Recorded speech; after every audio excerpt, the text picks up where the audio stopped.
जय माता दी, जय मां कामाख्या। देव राधा ट्रस्ट सत्यवाणी चैनल। मां भगवती जगत जननी आप सबको सुखी रखे, स्वस्थ रखे, प्रसन्न रखे, यश दे, कीर्ति दे, मान सम्मान दे और धर्म के रास्ते पर चलने का साहस प्रदान करें। और इसके लिए आप पूजा पाठ करते रहें तो आपको साहस अवश्य प्रदान मिलता रहेगा। आज हम आपको बताने वाले हैं कि घर में कलह क्यों होती है। वर्तमान में कलयुग है और इस कलयुग में हर तीसरे घर के अंदर कलह होती है।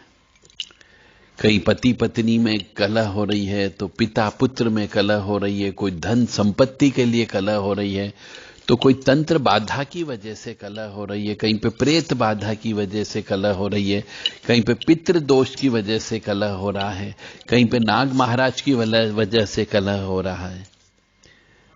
तो कोई बेटा चरित्रहीन हो गया, कोई बेटी चरित्रहीन हो गई है, बेटी अपनी मर्जी से दूसरे समाज में विवाह करना चाह रही, तो घर में कलह की उत्पत्ति हो रही है। घर के अंदर कोई दूसरे समाज की बहू आ गई तो कलह हो रही है। आचार विचार व्यवहार नहीं मिल रहा है तो कलह हो रही है, क्योंकि घर के अंदर आप पूजा पाठ नहीं करवा रहे, घर में अपने बच्चों को संस्कार नहीं दे रहे हैं। तो आज हम आपको ये बताने वाले हैं कि यदि घर में क्लेश अशांति हो रहा है तो उसके कौन कौन से उपाय सभी व्यक्तियों को मिलकर के करना चाहिए। ठीक है, जो होना था हो गया, जो विवाह करना था वो हो गया, जिस तरीके से जीना था जी लिया, सब एक दूसरे के ऊपर हाथ भी उठा दिया हो, लड़ाई झगड़े भी कर लिए हो, कभी कभी आग भी लगा लेते हैं, मिट्टी का तेल डाल लेते हैं, सिर फोड़ लेते हैं। ये भी देखा मैंने, बहुत से घरों में देखा है, बड़े बुजुर्ग जग के हिसाब से यदि नहीं चलते हैं तो वो अपना सिर फोड़ते हैं दीवार पे कि भगवान मैंने कैसे बच्चे पैदा किए, ये पैदा होते से क्यों नहीं मर गए। अपने आप को दोष देते हैं, परंतु वो ये नहीं सोचते हैं कि ये उनके पिछले जन्म के पाप कर्मों का फल है। जो ये व्यक्ति कोई दुश्मन, आपका ही दुश्मन जिसका पैसा खाया होगा, वही तुम्हारे यहां पे पैदा होकर के आ गया, तो वो तो दुश्मनी निभाएगा ही निभाएगा, आपके विरुद्ध चलेगा। आप उसको अच्छा बोलोगे तो भी वो विरोध में ही चलेगा। तो ऐसे यदि घर के अंदर इस प्रकार की अशांति होती है, ग्रह कलेश होता है, तो आपको क्या क्या कार्य करना चाहिए, आज इस संबंध में पूरा विस्तृत चर्चा करेंगे। तो ऐसा कहा जाता है, बड़े बुजुर्गों के अनुसार हमारी जो परंपरा है, संस्कार है, संस्कृति है, नियम है, कानून है, प्रथाएं हैं, उनके अनुसार जिस घर में क्लेश होता है वहां पर लक्ष्मी जी का वास नहीं होता है। यह पूर्णतः सत्य है। जहां पर घर में तनातनी होती हो, जहां पर स्त्री के ऊपर हाथ उठाया जाता हो, जहां पर मुख से गाली दी जाती हो, चाहे स्त्री गाली देती हो या पुरुष अपने मुख से गाली निकालता हो, उसके यहां पे धन की कमी हमेशा रहेगी। फिर वो लोग तांत्रिक लोगों के चक्कर लगाते हैं, पंडा पुजारियों के चक्कर लगाते हैं, ज्योतिषाचार्य के चक्कर लगाते हैं। अरे अपने आचरण को सुधार लो। घर के अंदर शांति होना चाहिए। न कोई ओघड़ अघोरी भोपा कुछ नहीं कर सकता, ओझा कुछ नहीं कर सकता, पंडा पुजारी कुछ नहीं कर सकता। ये सिर्फ आपको पैसा आपका खर्च होगा। तो जिस घर में क्लेश होता है वहां पर लक्ष्मी जी का वास नहीं होता है। हर किसी की अपनी गृहस्थ जीवन में सुख और शांति की कामना होती है। हर व्यक्ति चाहता है कि मेरे घर के अंदर आनंद है, मेरे घर के अंदर सुख रहे, हम घर आए तो सब एक दूसरे का मान सम्मान करें। तो जिस घर में सुख नहीं होता है, शांति नहीं होती है, वहां पर लक्ष्मी जी का विवास नहीं होता है। और घर और जीवन की खुशहाली ही मनुष्य को प्रगति के मार्ग पर लेकर के जाती है। परिवार में कलह होना, क्लेश होना, यह मनुष्य के जीवन को कठिनाई से भर देते हैं, क्योंकि दिमाग काम नहीं करता है। ग्रह कलेश से बचने के लिए ज्योतिष के भी कुछ उपाय होते हैं, वास्तु से संबंधित दोष होता है तो उसके भी उपाय होते हैं। तो मनुष्य को यदि घर के अंदर लड़ाई झगड़ा ज्यादा होता हो, एक दूसरे की बात नहीं समझते हो, एक दूसरे की बात नहीं मानते हो, राई को पहाड़ बना लेते हो, दिन को रात कहते हो, रात को दिन कहते हो, हमारे हिंदू सनातन धर्म के जो संस्कार, संस्कृति, परंपरा, रीति रिवाज, मान्यता, प्रथा है, उनका पालन नहीं करते हैं, और ज्योतिष के भी नियम का पालन नहीं करते हैं, बड़े बुजुर्गों के द्वारा बनाए गए नियम का पालन नहीं करते हैं, तो घर के अंदर क्लेश, अशांति होती ही होती है और धीरे धीरे दरिद्रता आ जाती है। आज हम उन्हीं उपायों को आपके सामने बताएंगे। यदि आप में थोड़ी बहुत भी इच्छा शक्ति है, विल पावर है, तो आप उन उपायों को करके अपने घर में सुख शांति ला सकते हो। इनका प्रयोग करके आप अपने जीवन को सुखमय बना सकते हो और खुशहाल पूर्वक बना सकते हो। तो सर्वप्रथम ये देखो कि आपके जो शयन कक्ष है, उस शयन कक्ष में आपके सिर रखने की दिशा कहीं गलत तो नहीं है। आप किस दिशा में सिर और पैर करके सोते हैं, यह अवश्य चेक कर लो। यदि घर में आपको नींद नहीं आती है, घर में उच्चाटन रहता हो, घर में क्लेश रहता हो, तो ये अवश्य चेक करो। तो घर के कलेश से मुक्ति के लिए देखा जाए कि रात को सोते समय दक्षिण की ओर सिर रख करके सोना चाहिए। यह सबसे अच्छा उत्तम उपाय माना गया है। दक्षिण दिशा में आपका सिर होना चाहिए या फिर पूर्व दिशा में आपका सिर होना चाहिए। इससे आपको तनाव से राहत मिलेगी। ऐसा करने से घर में सकारात्मक ऊर्जा का संचार होता है।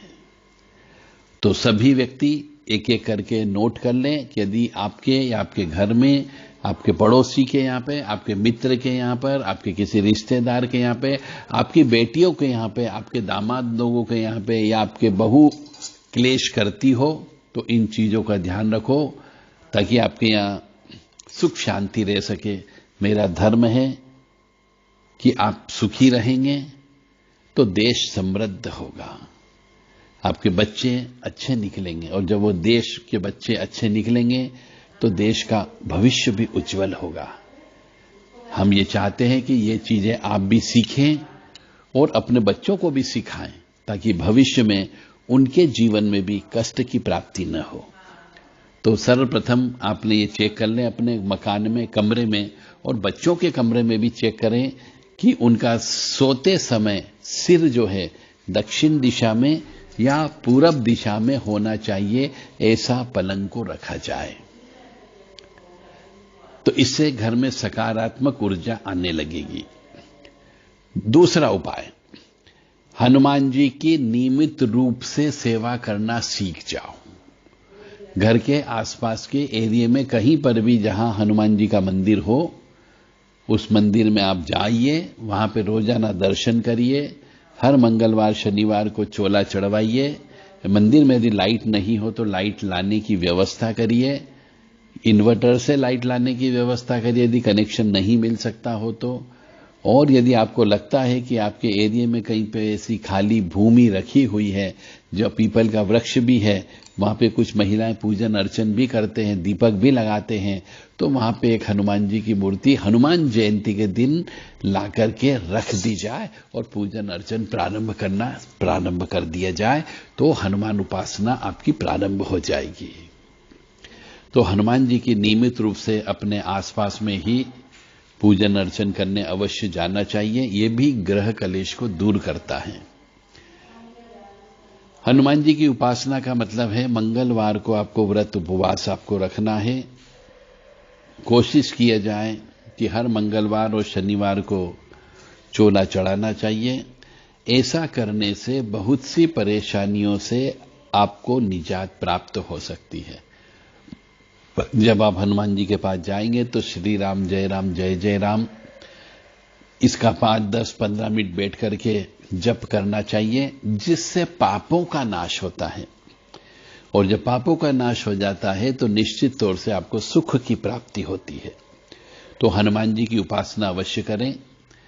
अगर आपके पास हनुमान जी का कोई मंत्र नहीं हो तो हम हनुमते नमः, ये छोटा सा उनका नाम है, इस नाम को भी आप जप कर सकते हैं।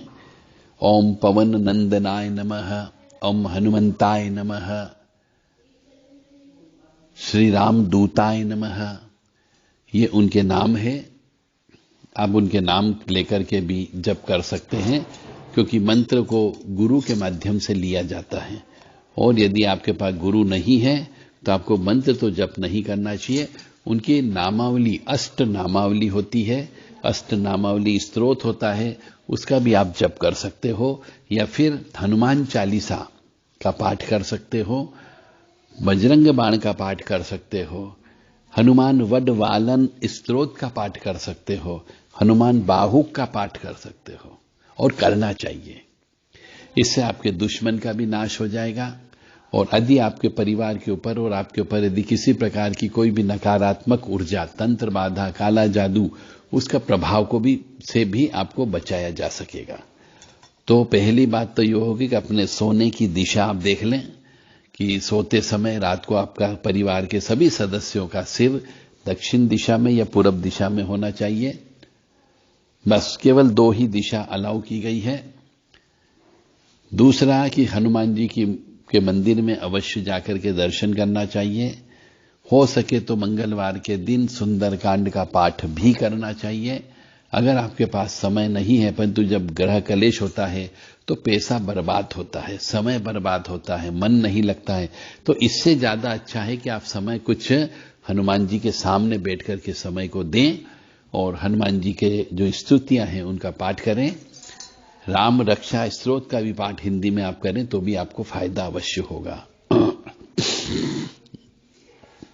ग्रह कलेश समाप्त करने का तीसरा तरीका, आपके आसपास के एरिया में कहीं पर भी शिव जी का मंदिर हो तो शिव जी मंदिर पर जाकर के आपको जल चढ़ाना चाहिए, दूध मिला करके, दूध और पानी मिला करके उनके ऊपर जल चढ़ा करके ओम नमः शिवाय या नमः शिवाय ओम बोल करके आपको जप चढ़ाना चाहिए। और भी छोटे मोटे शिव जी के बहुत सारे नाम हैं। ओम नमः शंभवाय च मयो भवाय च नमः, शंकराय च नमः शिवाय च शिवतराय नमः। इस मंत्र का बोल करके भी आप दूध और जल मिला करके अभिषेक कर सकते हैं। अभिषेक शंख से कभी भी अभिषेक नहीं करना चाहिए शिव जी का, इस बात का ध्यान रखें।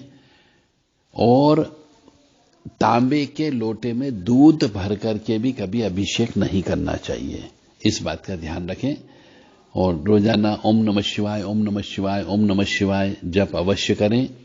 इससे भी आपके घर में धीरे धीरे सुख समृद्धि शांति आ सकती है।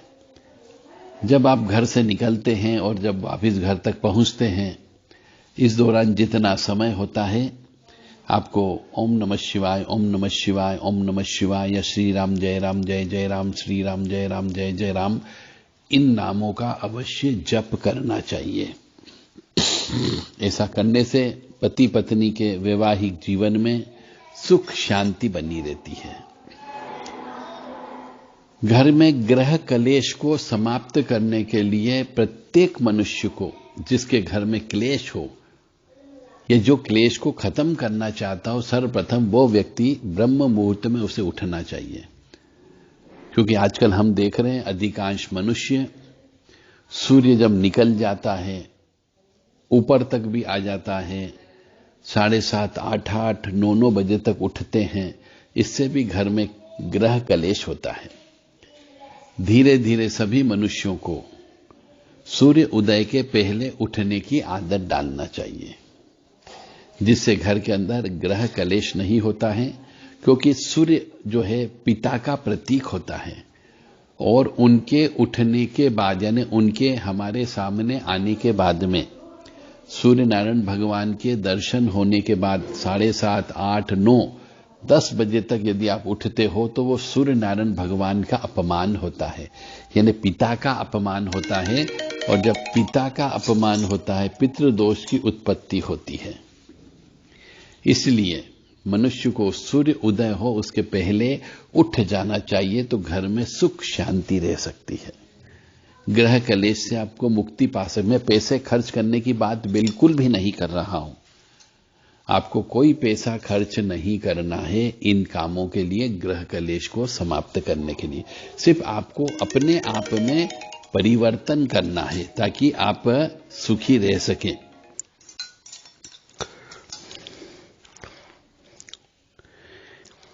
गणेश उपासना घर में सुख शांति के लिए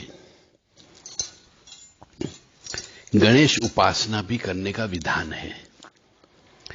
यदि किसी घर में पति पत्नी के बीच में या मां बेटे के बीच में या पिता पुत्र के बीच में कलह होती हो, कोई विवाद होता है, तो इसमें गणेश उपासना बहुत ज्यादा फायदेमंद करती है। जब तक कोई दोष होता है तभी ऐसी बात उत्पन्न होती है। तो गणेश उपासना से वैवाहिक जीवन को सुखी भी बनाया जा सकता है और इसके लिए बूंदी के लड्डू का भोग गणेश जी को लगाना चाहिए रोजाना। और साथ ही साथ में गणेश जी की माता जी शक्ति स्वरूपा दुर्गा जी की भी उपासना करनी चाहिए। तो इससे गणेश उपासना का मतलब हो गया गणेश अथर्व शीर्ष का पाठ करें, उनको दुर्वांकुर और लड्डू चढ़ाएं और वो लड्डू यदि चूहों का बिल जहां हो वहां पर पहुंचा दे तो बहुत अच्छी बात होगी। और ज्यादा देर तक ये जो भोग अपन चढ़ाते हैं देवी देवताओं को, ये ज्यादा देर तक उनके सामने नहीं रखना चाहिए, इससे भी घर में क्लेश की उत्पत्ति होती है।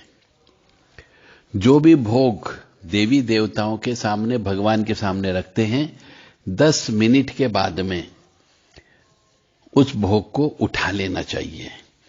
गाय को, कुत्ते को, चिड़िया को, कबूतरों को दे देना चाहिए, या फिर घर के पास में या घर में कन्या हो, छोटे बच्चे हो तो उनको खिला देना चाहिए। इससे भी घर में सुख शांति बनी रहती है। गणेश की उपासना के बाद चींटियों को भोजन कराने से भी घर में क्लेश अशांति नहीं होती है। चींटियों के बिल के पास में शक्कर और सिका हुआ आटा मिला करके, जिसको पंजेरी भी कहा जाता है, कसार भी कहा जाता है, उसको रोजाना जहां पे चींटियों के बिल हो, चाहे वो लाल चींटी हो, चाहे वो दूध मकड़ी हो, चाहे वो बड़े मकोड़े हो, चाहे वो पीपल का वृक्ष के नीचे हो, रोजाना डालने से गृहस्थ की जो समस्याएं होती है उनका निवारण होता है। ऐसा 40 दिन तक लगातार करने, और मैं तो कहूंगा कि जिंदगी भर करना चाहिए, क्योंकि यदि घर में सुख समृद्धि और शांति रहेगी तो निश्चित तौर से विकास होगा और घर में आनंद का वातावरण बना रहेगा। और हर व्यक्ति को चाहिए कि वो घर में आनंद का वातावरण बना करके रखे। तो यह ज्ञान आप अपने पड़ोसी को भी दीजिए, बच्चों को दीजिए, बहुओं को दीजिए, बेटे बेटियों को अवश्य दीजिए। ध्यान रखिए कि इस प्रक्रिया में जब भी जहां पर भी आपको चींटियां मिल जाए आपको ये देना ही देना है। इससे दुश्मन भी आपके दूर हो जाते हैं, दुश्मनों का नाश हो जाता है। चींटियों को भोजन देने से 1.25 लाख रुपए का फायदा 8 दिन लगातार देने से 1.25 लाख रुपए का आपने पुण्य किया, इतना पुण्य आपके खाते में जुड़ता है। इसलिए चींटियों को भोजन अवश्य देना चाहिए। यह भाग्य के दरवाजे खोलता है। जितने भी मंदिर आप जाते हो, चाहे गणेश जी मंदिर जाएं, चाहे हनुमान जी मंदिर जाएं, चाहे शिव जी मंदिर जाएं, वहां पे पुष्प अवश्य चढ़ाना चाहिए। ऐसा करने से घर के अंदर सुख समृद्धि शांति बनी रहती है, तनाव दूर होता है। चाहे वो गेंदे का पुष्प हो, चाहे वो गुलाब का पुष्प हो, उस पे कुमकुम लगा करके अवश्य चढ़ाना चाहिए। और हमारे यहां पर छोटी कन्याओं को भोजन कराने का रिवाज है। कई ग्रंथों में भी, पुराणों में भी इस बात का उल्लेख है कि कन्याओं को भोजन कराने से देवी मां साक्षात रूप से भोजन करती है और हमें आशीर्वाद प्रदान करती है। तो कन्या पूजन करना चाहिए महीने में 1 दिन, कृष्ण पक्ष की अष्टमी या नवमी के दिन और शुक्ल पक्ष की अष्टमी नवमी के दिन भी आप पूजन कर सकते हैं। कन्या पूजन करें, उनको मीठा भोजन कराएं, खीर पूड़ी खिलाएं, हलवा पूड़ी खिलाएं। नमक बिल्कुल भी नहीं खिलाना चाहिए। इससे भी घर के अंदर सुख शांति का वातावरण बना रहता है, क्लेश नहीं रहता है। और जब कन्या हमारे यहां से मीठा भोजन करके जाती है तो उन्हें खुश करने के लिए उनको जो चीज चाहिए, कन्याओं को उनके दैनिक जीवन की लिपस्टिक, क्रीम, पाउडर, कंगा, उनका bag, money purse, hair band, lunch box इत्यादि उनको गिफ्ट में अवश्य देना चाहिए, जिससे वो प्रसन्न होती है और मां भगवती आशीर्वाद प्रदान करती है। इसलिए ऐसा कहा गया है कि घर में यदि कन्या उत्पन्न होती है तो लक्ष्मी का आगमन होता है। यह सत्य बात है। तकिए में सिंदूर रखना चाहिए। यदि घर में कलह हो, इसको कम करने के लिए पति पत्नी को रात को सोते समय अपने तकिए में एक सिंदूर की पुड़िया और कपूर उसके तकिए में रखना चाहिए और सबे सूर्योदय के पहले उठ करके वह सिंदूर की पुड़िया घर के बाहर फेंक देना चाहिए और कपूर को निकालकर अपने कमरे में जला देना चाहिए। ऐसा करने से भी लाभ होता है, घर से कलेश दूर हो जाता है। एक बार आप प्रयोग करें, जब तक ग्रह कलेश शांत नहीं हो रहा हो, इन सब का प्रयोग करना प्रारंभ करें। घर में गणेश जी की एक प्रतिमा अवश्य होनी चाहिए, जो लोहे की, पीतल की, तांबे की, अष्टधातु की, पंचधातु की हो सकती है। ठोस प्रतिमा होनी चाहिए। मिट्टी के गणेश जी का पूजन नहीं करना चाहिए। और जो पोले गणेश जी होते हैं, जिनमें पोले होते हैं, चाहे प्लास्टिक के हो, किसी के भी हो, उन पोले गणेश जी की पूजा नहीं करनी चाहिए, क्योंकि गणेश जी की जो मूर्ति होती है उससे भी सकारात्मक ऊर्जा उत्पन्न होती है। तो गणेश जी का भी दूध और जल से अभिषेक करना चाहिए, गणेश अथर शीर्ष बोलते हुए। इससे घर में क्लेश, अशांति खत्म होता है।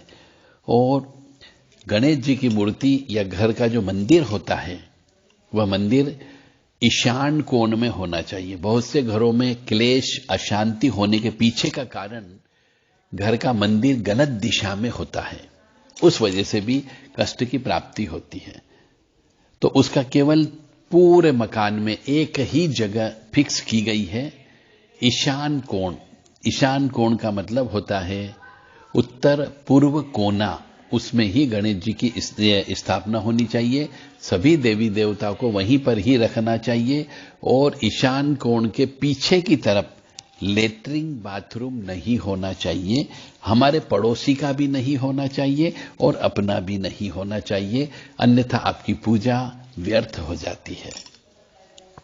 इस बात का भी ध्यान रखें, क्योंकि आजकल फ्लैट सिस्टम है, अधिकांशतः मनुष्य फ्लैट सिस्टम में रहते हैं, गलत कंस्ट्रक्शन हो जाता है, ईशान कोण के अंदर लेटरिन बाथरूम बना दिए जाते हैं। तो ऐसी अवस्था में उस घर में रहने वाले मनुष्य के यहां पर अशांति अवश्य होती है, क्लेश अवश्य होता है। तो किसी वास्तु जानकार वाले व्यक्ति को बुला करके अपना वास्तु चेक करवा लें कि कहीं गलत वास्तु के वाले मकान में तो आप नहीं रह रहे हो, जिस वजह से आपके घर में क्लेश है, अशांति है। इसी प्रकार से अग्नेय कोण में आपका किचन होना चाहिए। दक्षिण पश्चिम कोना को यम स्थान कहा जाता है और दक्षिण पूर्व कोने को अग्नि कोण कहा जाता है। तो अग्नि कोण के अंदर ही आपका रसोई घर यानी किचन होना चाहिए। यदि उस जगह भी लेटरिन बाथरूम बना हुआ है तो घर में रहने वाले मनुष्य में अशांति होगी, क्लेश होगी। तो उसको जितनी जल्दी हो सके लेटरिन बाथरूम को बंद कर देना चाहिए, उसका प्रयोग नहीं करना चाहिए। अन्यथा जब तक आप उस मकान में रहेंगे बरकत नहीं रहेगी, घर में धन की कमी हमेशा बनी रहेगी। जितना कमाएंगे उससे ज्यादा पैसा खर्च होता जाएगा, बीमारी दुखी अवश्य रहेगी, कोर्ट कचहरी पुलिस केस होने की संभावना बहुत ज्यादा होती है। तो इस बात का भी अवश्य ध्यान रखा जाए, तो अभी आप सुखी रह सकते हो। सामान्यतः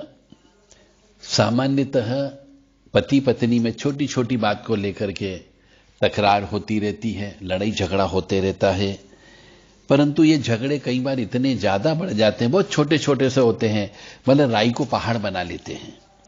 और उसकी वजह से कई बार झगड़े में जीवन पर विपरीत प्रभाव डालते हुए एक दूसरे से अलग अलग हो जाने का निर्णय ले लेते हैं। और इस वजह से मानसिक तनाव बढ़ता है। मानसिक तनाव बढ़ने से वैवाहिक जीवन में खटास आ जाती है और वैवाहिक जीवन में खटास आने पर पूरा घर तहस नहस हो जाता है। तो शास्त्रों के अनुसार श्री गणेश को परिवार का देवता कहा गया है, इसलिए हर घर में गणेश जी की पूजा होती है। तो ओम गम गणपते नमः। वैसे भी गणेश जी के लिए हम रिद्धि सिद्धि लिखते हैं, शुभ लाभ लिखते हैं। रिद्धि सिद्धि उनकी पत्नी का नाम है, शुभ लाभ उनके पुत्रों का नाम है, इसलिए गणेश जी को घर का देवता माना गया है। इसलिए हर घर में गणेश जी की पूजा होती है। तो इसलिए गणपति जी जो है हमारे घर का जो मुख्य दरवाजा होता है, उसके मुख्य दरवाजे के ऊपर की तरफ गणेश जी और अंदर की तरफ भी गणेश जी, दोनों तरफ गणेश जी के टाइल्स या मूर्ति रखना चाहिए। इससे भी घर में सुख शांति बनी रहती है। और गणपति यानी बुधवार का दिन गणपति का दिन माना जाता है। उस दिन दुर्वांकुर को घी में डुबो करके अग्नि में अवश्य काले तिल के साथ में जलाना चाहिए, जिससे गणपति जी प्रसन्न होते हैं। गणपति जी की आराधना करते हैं तो परिवार में सुख समृद्धि शांति बनी रहती है और परस्पर प्रेम बना रहता है। इसलिए गणेश जी की मूर्ति, गणेश जी की मूर्ति गणेश चतुर्थी जो होती है, विशेष दिन होता है, उस दिन ले करके आना चाहिए। गणेश जी की मूर्ति पारद की हो सकती है, चांदी की हो सकती है, स्फटिक की हो सकती है, जिससे घर में झगड़ा नहीं होता है, प्रेम बढ़ता रहता है। यानी गणेश जी की मूर्ति ठंडी धातु की बनी हुई होना चाहिए, तो घर के अंदर क्लेश अशांति नहीं होते हैं। फिर भी दोनों पति पत्नी के बीच में जो झगड़ा कई बार होता है, ग्रह नक्षत्रों की वजह से भी होता है। तो यदि किसी के ग्रह नक्षत्र नहीं मिल रहे हैं और विवाह कर लिया है, तो उन ग्रहों की शांति करते रहना चाहिए। यानी कि हर सप्ताह में रविवार के दिन जब दोनों जने घर में उपस्थित रहते हैं, उन्हें बिना लड़ाई झगड़ा किए, बिना क्लेश किए, पति पत्नी दोनों को मिलकर के नवग्रह की शांति करना चाहिए। इसके लिए एक मंत्र होता है, ओम ब्रह्मा मुरारी त्रिपुरांतकारी भानु शशि भूमि सुतो बुधश्च गुरुश्च शुक्र शनि राहु केतवे सर्वे ग्रहा शांति करा भवंतु। इस मंत्र को दोनों पति पत्नी को पूरे सप्ताह में जब भी समय मिले कम से कम 1 घंटा रोज जप करना चाहिए। और सप्ताह में एक दिन रविवार के दिन बैठ करके दोनों जनों को 7 प्रकार का अनाज मिला करके हवन करना चाहिए, जिससे घर में सुख शांति बनी रहती है और क्लेश नहीं होता है। ये बहुत छोटे मोटे टोटके हैं, यदि आप कर सकें तो करिएगा, जिससे आपके घर में समृद्धि रहेगी, बच्चों पर अच्छा प्रभाव जाएगा और समाज में भी अच्छा प्रभाव जाएगा। यदि घर के मुख्य द्वार से सांप का प्रवेश होता है, यदि आपके घर के आसपास सांप निकलते रहते हैं या कभी भी निकले, तो घर के मुख्य द्वार से यदि सांप घर के अंदर घुस रहा हो, ऐसा कभी हो जाए तो समझ जाना चाहिए ये भगवान के द्वारा दिया गया इंडिकेशन है कि अब ग्रह स्वामी जो मालिक होता है या ग्रह स्वामिनी जो मालिकिन होती है उसका स्वास्थ्य बिगड़ने वाला है। यानी कि पितृ देवता अब आपके घर के अंदर प्रवेश कर चुके हैं, इसका अर्थ ये होता है। तो इसका विपरीत क्रिया करना होती है। इसके लिए ओम नमो भगवते वासुदेवाय मंत्र का जप करना चाहिए और घर में गाय का सूखा गोबर कंडा जो होता है उसको जला करके उसके ऊपर गूगल की धुनी देना चाहिए। घर में यदि कोई चोट खाया हुआ या कोई घायल पक्षी या उसका कोई कटा हुआ अंग आंगन में गिर जाए तो समझ जाना चाहिए कि महासंकट आने वाला है। इसलिए छत की सफाई करते रहना चाहिए ताकि आपको ये इंडिकेशन मिल जाए कि हां अब हमारे ऊपर संकट आने वाला है। तो तुरंत महामृत्युंजय के जप करवाना चाहिए। यदि घर में कुतिया है और वो बच्चे पैदा करती है तो यह घर के मुखिया के लिए अच्छा संकेत नहीं होता है। इसके कारण शत्रुता बढ़ती है, शत्रुता वृद्धि होती है तथा अपने ही परिवार में मतभेद होने लगते हैं। इसलिए कुतिया को नहीं पालना चाहिए और यदि पालते हो तो उसके बच्चे पैदा नहीं होना चाहिए। ऐसी व्यवस्था आपको करना होगी क्योंकि यह भी एक दोष होता है। यदि घर की छत, दीवार या घर के किसी भी कोने में लाल रंग की चींटियां घूमती हो, रेंगती दिखाई दे दीवारों पर, छत पर, तो समझ लीजिए कि आपके यहां पर कुछ न कुछ संपत्ति का नुकसान होने वाला है। तो चींटियों को कसार बना करके खिलाइए और शनि देव की उपासना करना प्रारंभ कर देना चाहिए। इसका तोड़ ये है, शनि का उतारा करते रहें। और यदि पंख वाली चींटियां हो तो घर में बिना किसी कारण के क्लेश होने वाला है और भयंकर क्लेश होने वाला है, यह इसका सूचना होती है। तो इसके लिए भी शनि की पूजा करना अत्यंत आवश्यक होता है। शनि का उपवास रखें, शनि का उतारा करें। किसी लोहे के बर्तन में सरसों का तेल भर करके अपनी छाया देख करके उसका उतारा करें। यदि घर में रसोई घर का प्लेटफॉर्म का यदि पत्थर टूट जाए या फिर चकला टूट जाए या चकला तड़क जाए तो घर में दरिद्रता आने वाली है, ये इसकी सूचना होती है। तो बहुत सावधानी से जिंदगी चलाना चाहिए। घर में आग भी लग सकती है, घर के में चोरी हो सकती है, इसलिए वैल्यूएबल आइटम जो सोना चांदी होते हैं उन्हें संभाल करके रखें। घर को सूना छोड़ करके नहीं जाना चाहिए। इसी प्रकार से दुकान में भी सुरक्षा के अतिरिक्त इंतजाम कर देना चाहिए। दुकान में भी कीमती सामान नहीं रखना चाहिए और घर से दुकान और दुकान से घर आते जाते समय आपके साथ लूट हो सकती है, एक्सीडेंट हो सकता है। इसके लिए एक दो व्यक्ति हमेशा साथ में चलना चाहिए, अकेले नहीं घूमना चाहिए। यह इस चीज का इंडिकेशन है। इसके लिए हनुमान जी या भैरव जी की उपासना करना चाहिए यदि ऐसा महसूस होता है, ऐसा दिखता है। तो यदि घर में दूध बार बार उफनता हो या दूध बार बार जमीन पर गिर जाता हो किसी भी कारण से, तो घर में क्लेश और विवाद होता है। इसलिए दूध जब भी गर्म करें वहीं पर ही खड़े रहें, उफनने नहीं देना चाहिए। सब काम छोड़ करके केवल दूध के ऊपर ही कंसंट्रेशन देना चाहिए। दूध किसी को पिलाते समय ले जा रहे हैं, हाथ से गिलास नहीं छूटना चाहिए, कप नहीं ढुलना चाहिए और दूध बिल्कुल भी जमीन पर नहीं गिरना चाहिए। इस बात का ध्यान रखें। अन्यथा क्लेश और विवाद की स्थिति उत्पन्न होने की संभावना होती है। तो इसका अर्थ भी यह है कि घर के अंदर पितरों की उपस्थिति है, वो पितर नाराज हैं, इसलिए बार बार आपसे दूध ढुलवाते हैं। तो जिसके घर में दूध उफनता हो ज्यादा, या फिर घर में दूध बार बार गिरता हो, दूध का बर्बादी होती हो, तो समझ जाओ कि पितृ दोष लगा हुआ है, पितरों की शांति करवाना है। ऐसे ईश्वर इसी तरीके से आपको हमेशा सूचना देता रहता है, परंतु आप उन सूचनाओं को समझते नहीं हो और कष्ट पे कष्ट आपको मिलते जाते हैं।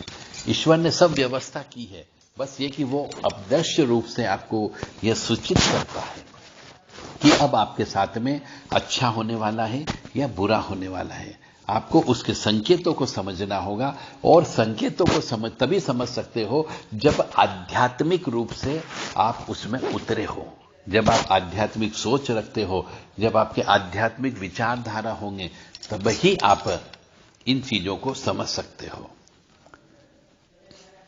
यदि जिस दिन नए घर में प्रवेश करना हो, उसी दिन सूर्य उदय के समय कोई भी पशु रोने लग जाए, कोई कुत्ता रोने लग जाए, कोई बिल्ली रोने लग जाए, कोई गाय रोने लग जाए, तो उस दिन गृह प्रवेश टाल देना चाहिए, चाहे आपने कार्ड बंटवा दिए हो। यह शुभ संकेत नहीं होता है। घर में प्रवेश करते से ही दुख आरंभ होने की संभावना है। इसलिए हमेशा ध्यान रखें कि जिस घर में हम प्रवेश करने जा रहे हैं, या कोई भी व्यक्ति नए घर में प्रवेश करता है और उस दिन घर के सामने या घर की छत के ऊपर कोई जानवर रोता हो, कुत्ता रोता हो, बिल्ली रोती हो, गाय रोती हो, तो उस घर में प्रवेश नहीं करना चाहिए। अन्यथा इसका अर्थ यह कि उस घर के अंदर कोई न कोई आसुरी प्रवृत्ति वाली आत्मा का निवास है, वो ईश्वर आपको वहां पे अंदर जाने से रोक रहा है। उसकी अच्छे से पूजन अर्चन कराएं, तांत्रिक अनुष्ठान करवाएं, ऊपरी बाधा से संबंधित कोई अनुष्ठान होता है तो वो करवाएं, उसके बाद ही आपको जाना है।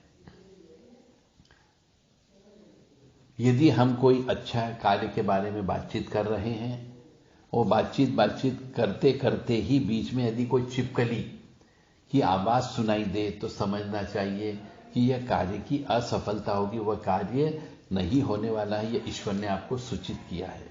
तो ये सब इंडिकेशन आपको तब मिलते हैं जब आप खुद स्वयं धार्मिक हो, आप खुद स्वयं ईश्वरी शक्ति में विश्वास रखते हो, मंदिर जाते हो, घर के अंदर पूजन अर्चन करते हो, घर के अंदर भोग लगाते हो, घर के अंदर हवन करते हो और हिंदू सनातन धर्म के नियम कानून का पालन करते हो, तो ईश्वर आपको अप्रत्यक्ष रूप से उसके होने की सूचना आपको देता है। यदि आप ऐसे ही चल रहे हैं, रात को खड़े हैं, अचानक आपका ध्यान आकाश की ओर जाता है और एक तारा टूटता हुआ दिखाई देता है, तो ये समझना चाहिए कि उसका जो भी व्यक्ति ऐसे टूटते हुए तारे को देखता है तो उसका स्वास्थ्य खराब होने वाला है, यह उसकी सूचना होती है। या फिर नौकरी में खतरा होने वाला है, या फिर आर्थिक तंगी आने की संभावना है। इसलिए आकाश की ओर नहीं देखना चाहिए, नीचे जमीन पर देख करके चलना चाहिए। जिस घर में बिच्छू की कतार बनाकर बाहर निकलते हुए जाते हुए दिखाई दे, तो समझ लेना चाहिए कि वहां से लक्ष्मी जी जा रही है, यानी अब दरिद्रता आने वाली है, इसका यह इंडिकेशन होता है।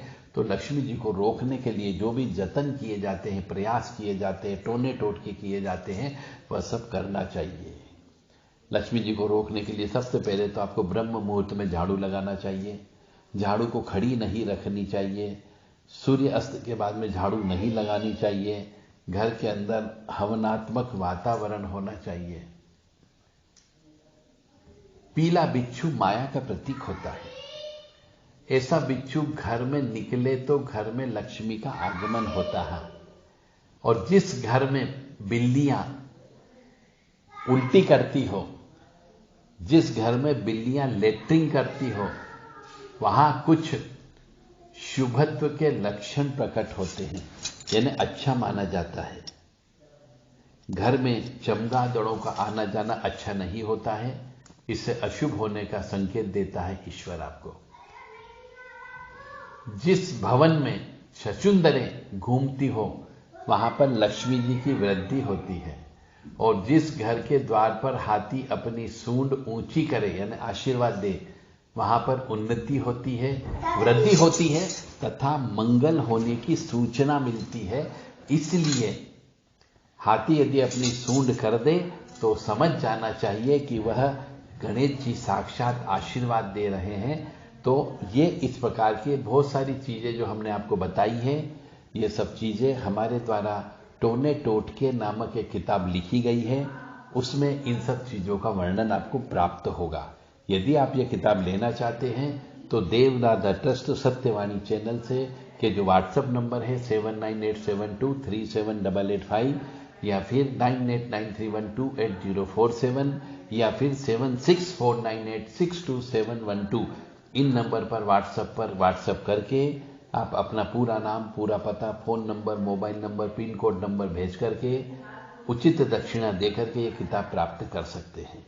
जय माता दी, जय मां कामाख्या। आपने पेशेंस रख करके इतनी देर तक हमारा यह ग्रह कलेश, अशांति, दुख, दरिद्रता क्यों आती है और उसके उपाय सुने, इसके लिए आपका बहुत बहुत धन्यवाद। मां भगवती जगत जननी आद्य शक्ति भवानी, अल्हादिनी शक्ति, कष्ट निवारिणी, दुख निवारिणी, महिषासुर मर्दनी, चंडमुंड नाशिनी, सिंहवाहिनी, क्लेश नाशिनी, पाप नाशिनी, दुरितापहारिणी, शत्रु संग विदारिणी आप सबको सुखी रखे, स्वस्थ रखे, प्रसन्न रखे, यश दे, कीर्ति दे, मान सम्मान दे और सबसे बड़ी बात है निरोगी काया दे। हम मां भगवती से सबके लिए प्रार्थना करेंगे और करते रहते हैं कि जो धर्म के रास्ते पर चल रहा हो उसको मां भगवती की कृपा बनी रहे और वह सुखी रहे, स्वस्थ रहे, प्रसन्न रहे। जय माता दी, जय मां कामाख्या।